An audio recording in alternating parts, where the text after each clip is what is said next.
Hello दोस्तों, welcome back to my channel.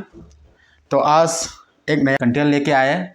तो इस कंटेंट में मैं काफ़ी इंतज़ार करने के बाद फाइनली निया का BSMS एंड BAMS दोनों कोर्स का कॉलेज फॉर्म एप्लीकेशन रिलीज़ हो चुका है फाइनली।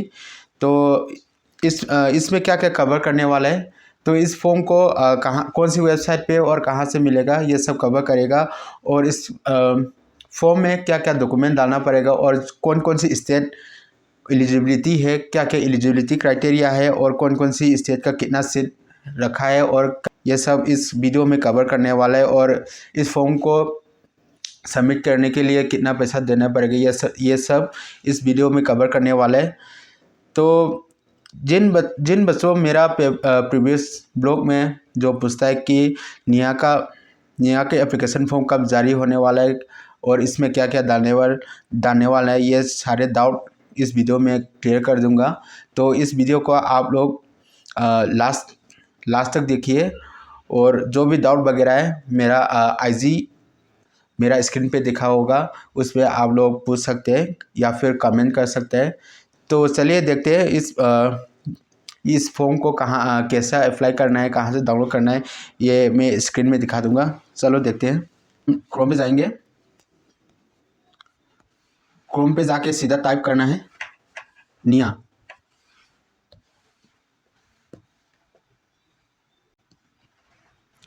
तो इस स्क्रीन में अभी देख पा रहे हैं निया का वेबसाइट आ चुका है। तो कैसा फॉर्म डाउनलोड करना है, तो इसलिए आप लोग थोड़ा नीचे जाइए। नीचे जाने के बाद यहीं पे आप लोग देख पा रहे होंगे व्हाट न्यूज़।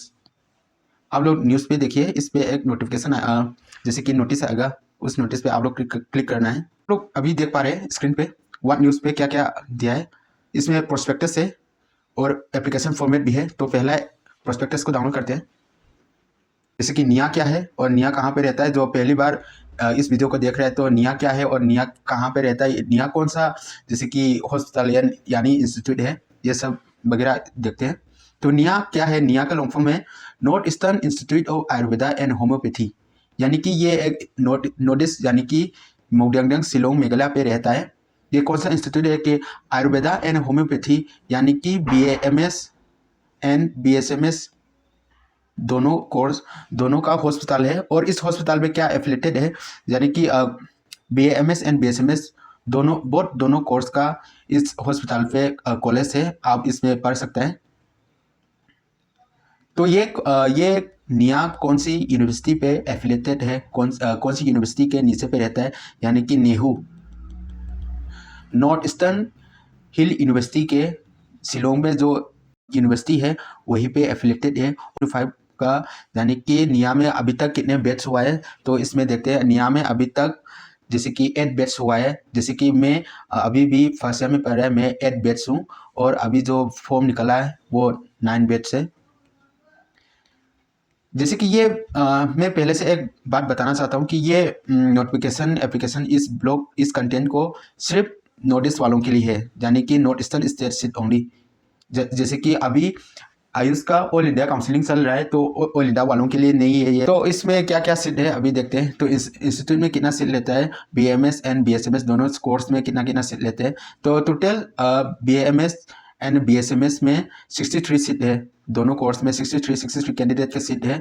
तो 31 सीट तो कहाँ पे मिलेगा, ऑल इंडिया काउंसलिंग पे होगा। जैसे कि 31 सीट तो ऑल इंडिया कोटा के थ्रू से लेंगे, और 31 seat north east state quota से लेंगे, और बचा हुआ जो 1 सीट है वो फॉरेन नेशनल कैंडिडेट होगा। एप्लीकेशन कौन कौन सी स्टूडेंट के लिए, बस only the north east quota student, only 31 seat है इसका। भी मैं नीचे में दिखा दूंगा। बस नॉर्थ ईस्ट में आसाम को छोड़ के जो भी स्टेट नॉर्थ ईस्ट का 7 स्टेट है, बस उन लोगों के लिए है। आसाम जैसे कि ये नॉर्थ ईस्ट स्टेट नहीं है। तो इसके लिए क्या क्या करना पड़ेगा, क्या क्या डॉक्यूमेंट वगैरह, ये सब यहीं पे बता रहा है, ये सब मैं बता दूंगा।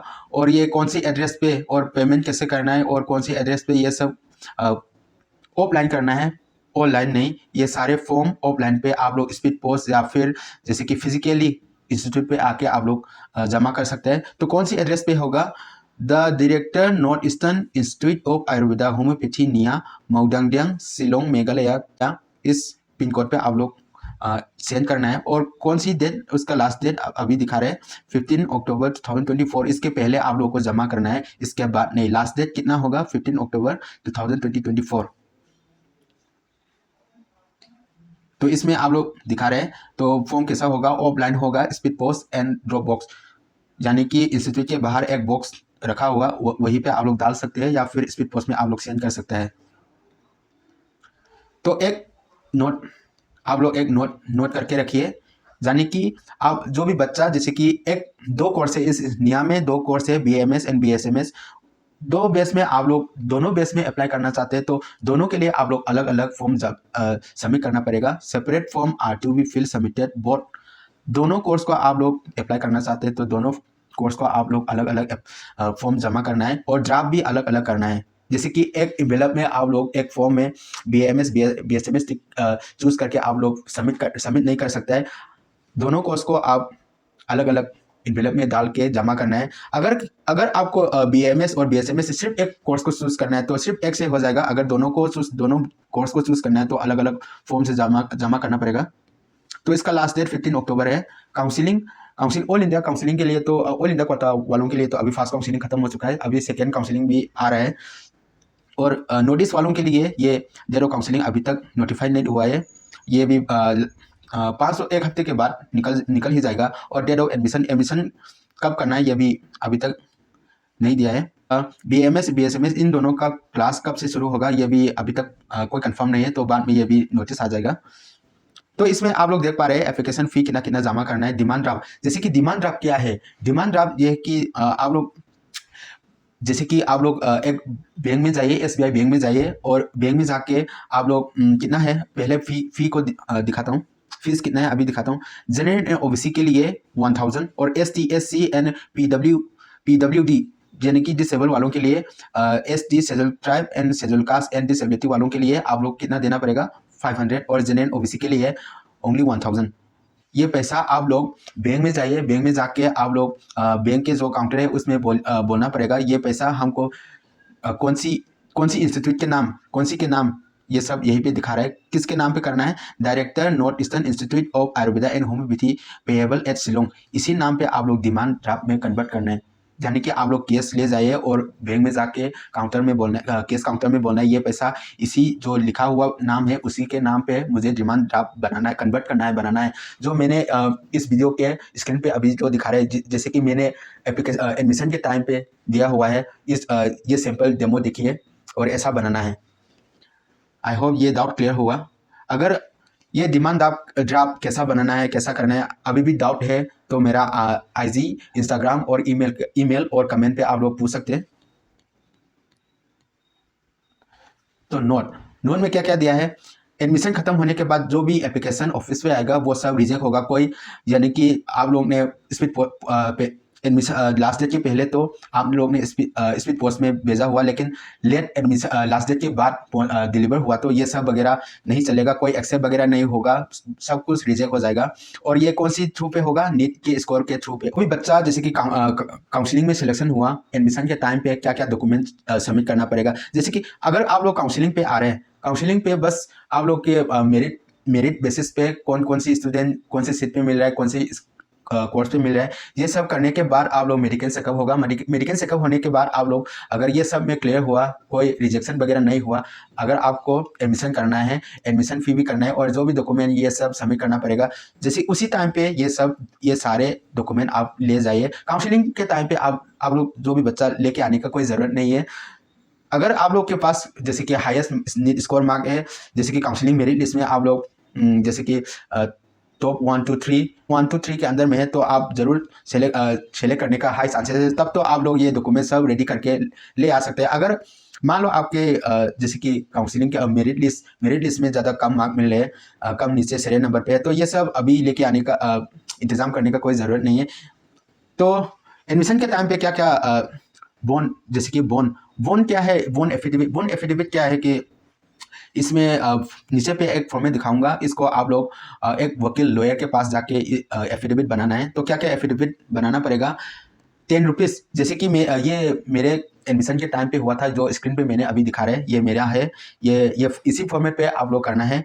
10 रुपीज़ एक स्टाम्प पेपर है, 3 या 4 बॉन्ड पेपर इसमें रिक्वायर होगा। तो क्या क्या बॉन्ड है, ये बॉन्ड का फॉर्मेट कहाँ पे दिया है, एनेक्सर 3 एंड एनेक्सर 4 पे दिया है। तो पहला बॉन्ड क्या बता रहे हैं कि ये एडमिशन लिया, एडमिशन हुआ, एडमिशन होने के बाद तुरंत एक महीने के अंदर आपको ये तुम्हारा जो एडमिशन हुआ सीट है उसको आप जैसे कि छोड़ना है, यानी कि रिज़ाइन करना है, सरेंडर करना है। तो आपको कितना पैसा देना पड़ेगा, 50,000।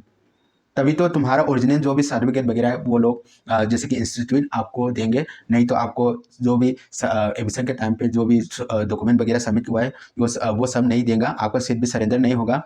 अगर आपने एक महीने के अंदर ये सब नहीं हुआ, मान लो अगर आपने एक महीने के बाद, यानी कि 2 महीने, 3 महीने, 4 महीने और 1 साल के बाद तुम्हारा जो भी ये तुम्हारा कोर्स है उसको सरेंडर करना है, तो आपको कितना पैसा देना पड़ेगा, 3 लाख देना पड़ेगा।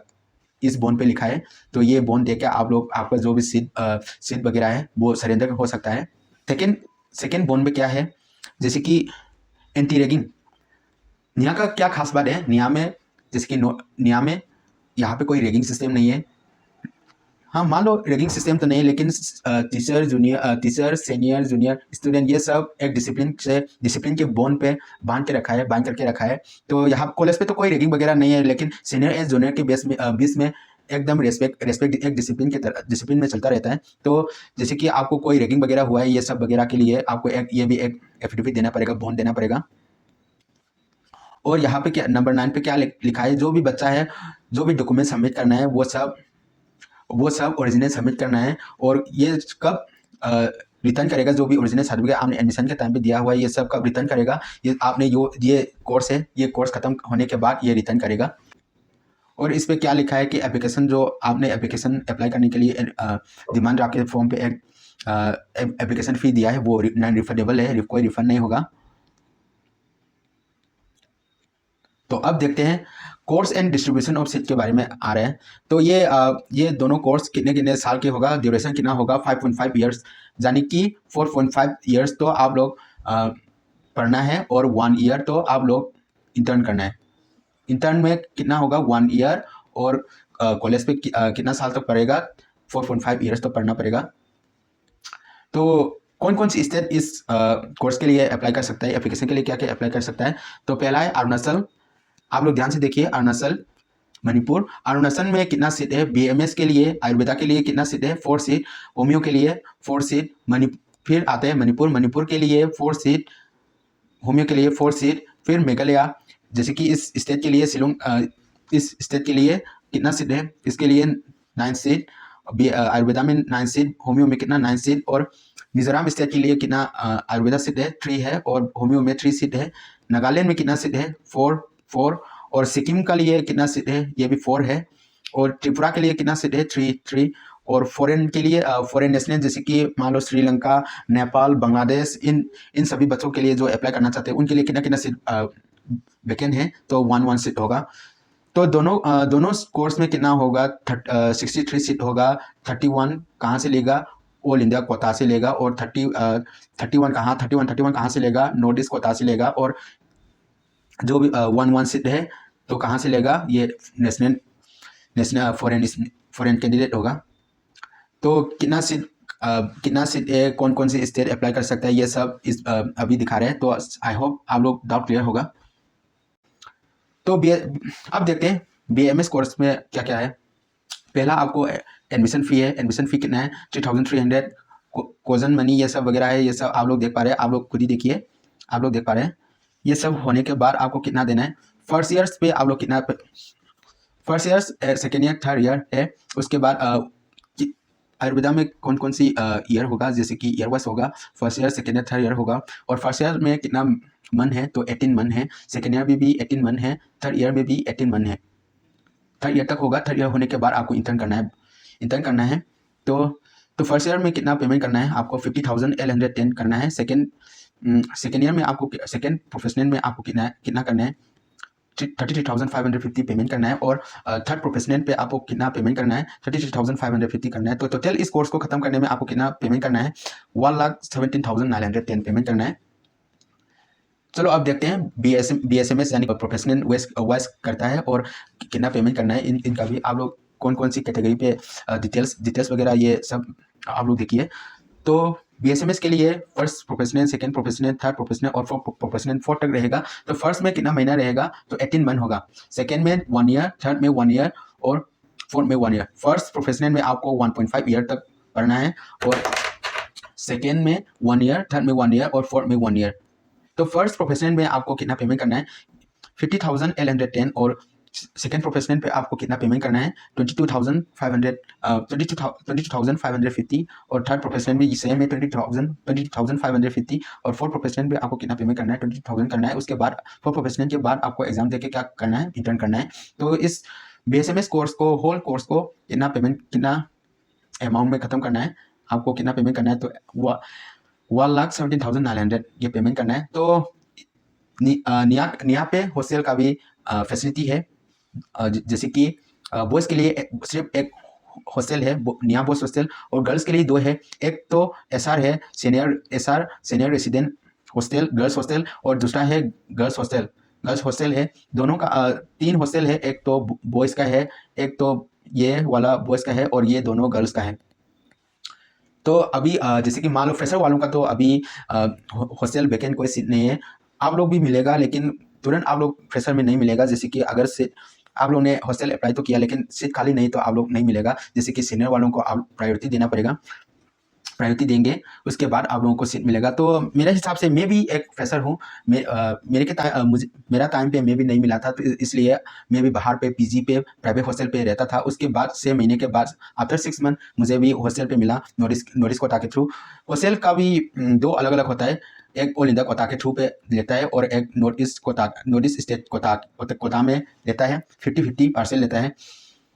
तो नोटिस स्टूडेंट के लिए ये हॉस्टल थोड़ा जल्दी मिलता है क्योंकि नोटिस ज़्यादा नहीं रहता है, ऑल इंडिया कोटा ज़्यादा रहता है। तो ऑल इंडिया कोटा के लिए मिलना थोड़ा मुश्किल है क्योंकि सेना ज़्यादा रहता है। नोटिस के लिए ये हॉस्टल मिलना थोड़ा इजी है। तो आप लोग जो भी फ्रेशर वगैरह है चिंता करने के बाद कोई बात नहीं, निया के आसपास में इतना सारा रेन और प्राइवेट हॉस्टल है, वहीं पे आप लोग रह सकता है। जैसे कि 6 मंथ और 1 ईयर बोन वगैरह भी चलता है, वहीं पे आप लोग ले सकते हैं। मैक्सिमम मेरा हिसाब से प्राइवेट हॉस्टल पे आप लोग 6,000 तक रहता है। अलग अलग जैसे कि एग्जैक्ट प्राइस तो नहीं है, अलग अलग हॉस्टल के अलग अलग फीस रहता है। तो मेरा अप्रोक्सीमेटली 6,000 ही रहता है प्राइवेट हॉस्टल के। रेंट पे आप लोग 3.5,000 से आप लोग 7,000 तक मिल सकता है। तो हॉस्टल के लिए क्या क्या है ये सब देखते हैं। तो हॉस्टल फी कितना होगा आपको मंथली 1,200 है बॉयज़ एंड गर्ल्स के लिए। तो SR के लिए थोड़ा महंगा है, थोड़ा अलग है। तो SR गर्ल्स हॉस्टल के लिए कितना होगा 18,000 होगा हॉस्टल। इसमें मेस फी इंक्लूडिंग नहीं है, मेस फी अलग से देना पड़ेगा।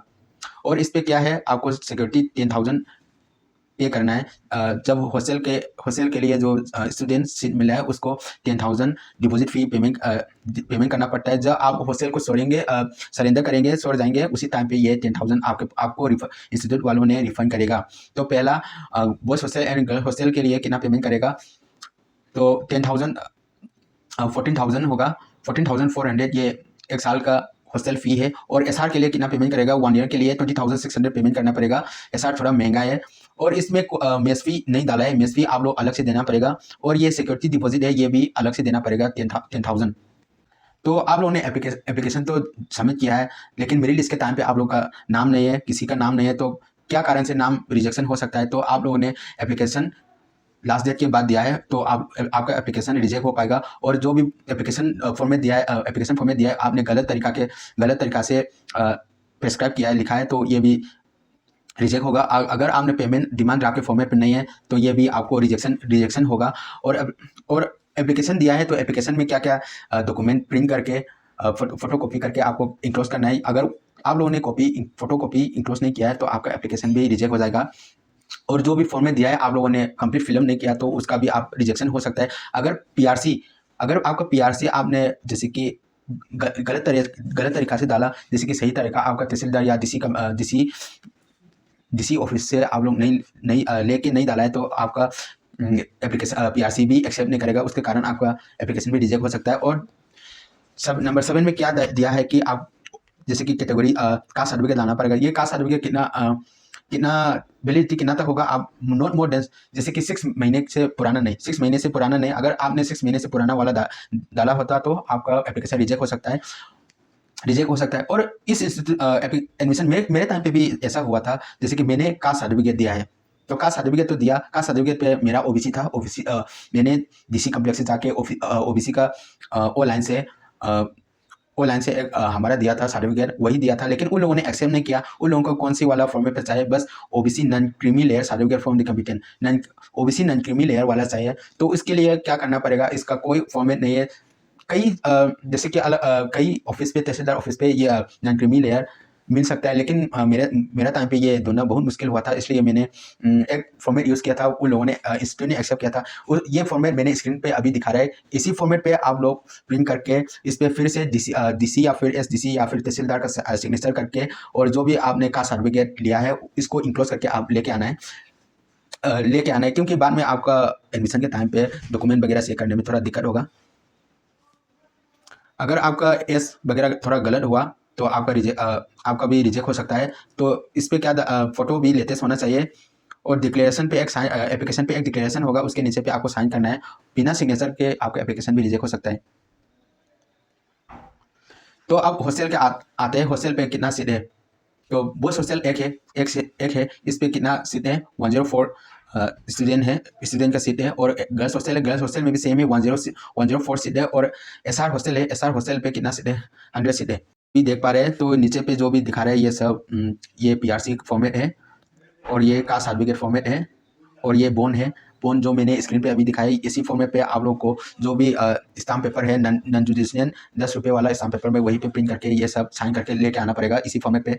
ये भी, और ये सब, ये भी एंटी रैगिंग बोन है, और ये पेरेंट और गार्जियन का एफिडेविट है। ये सब आप लोग नॉन जुडिशियल यानी कि फोर बोन रिक्वायर होता है, ये सब आप लोग एडमिशन के टाइम पे लेके आने, काउंसलिंग के टाइम पे लेके आने का कोई ज़रूरत नहीं है। अगर आप लोग का मेरा फर्स्ट काउंसलिंग में सिलेक्शन होगा, मेरा सर्वे नंबर 1 है, तो कॉन्फिडेंट है, तो आप लोग हाई कॉन्फिडेंट है, तो आप लोग ये पहले से लेके आ सकते हैं।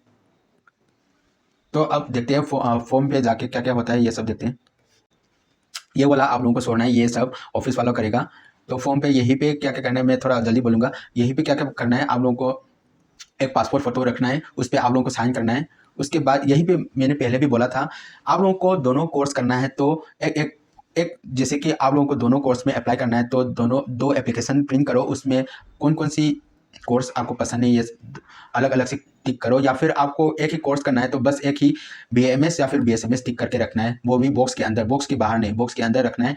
अब नीचे पे क्या क्या लिखना है, फुल नेम लिखना है, वो भी बोल्ड लेटर में, मदर्स नेम, फादर्स नेम, और एड्रेस आप लोग अच्छे तरह से लिखिए। उसी के एड्रेस से देखेंगे आप कौन सी नोटिस स्टेट से है, नोटिस कोटा से है, नोटिस स्टेट से कौन से कितना दूर है, होस्टल के टाइम पे भी ये सब दिखेगा।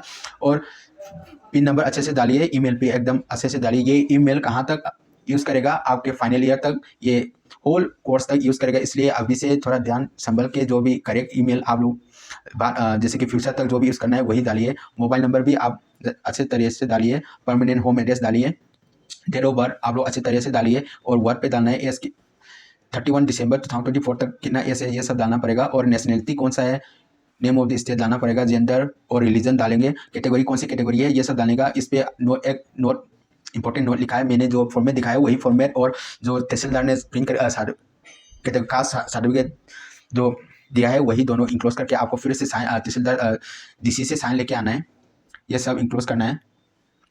तो क्या क्या क्वालिफिकेशन होना चाहिए, तो इसलिए आपको क्या क्या इसमें फिलअप करना है। 10 का यूनिवर्सिटी कौन सी बोर्ड या यूनिवर्सिटी है उसमें आपको फिलअप करना है, ईयर कौन सा है, कौन से डिवीज़न पे, परसेंटेज या फिर CGPA, इसको आप फिलअप करना है। कौन कौन से सब्जेक्ट लिया था 12 में, कौन सी कॉलेज या फिर बोर्ड कौन सा है, ये सब डालना पड़ेगा। कौन सी ईयर पे आपको करना है, कौन सी ईयर पे आपको ये पास आउट हुआ था, ये सब डालना पड़ेगा। कौन से डिवीज़न है, परसेंटेज कितना है, और कौन सब्जेक्ट लिया था। अगर आपने 10 एंड 12 तक दिया है तो ये नीचे वाला छोड़ दो, कोई बात नहीं। अगर आपने जैसे कि 10 12 के बाद आपने ग्रेजुएशन कंप्लीट हुआ है, फिर उसके बाद फिर यहीं पे यहाँ पे कोर्स अप्लाई करना चाहते हैं, तो आपको कौन सी ग्रेजुएशन कंप्लीट हुआ है ये सब का डॉक्यूमेंट भी डालना पड़ेगा। तो इसमें आता है नीट मार्कशीट, तो नीट में आपका रोल नंबर कितना है, ऑल इंडिया रैंक कितना है, कैटेगरी वाइज के रैंक के हिसाब से कितना है, और नीट मार्क कितना है, ये सब डालना पड़ेगा। जब आपने फॉर्म फिलअप करने से पहले डिमांड ड्राफ्ट बनाया है, डिमांड ड्राफ्ट बनाना पड़ेगा उस, या फिर फॉर्म फिलअप करने के बाद बना सकते हैं। तो पहला जो बैंक से डिमांड ड्राफ्ट दिया हुआ है उसको आप कितना पे अमाउंट है, जो डिमांड ड्राफ्ट है कितना अमाउंट का है, 1000 का या फिर 500 का है, और डिमांड ड्राफ्ट नंबर अच्छे तरीका से लिखो और डेट भी अच्छे तरीका से लिखो, कौन सी बैंक या फिर ब्रांच में आपने डिमांड ड्राफ्ट बनाया। मेरे हिसाब से SBI में अच्छा रहेगा।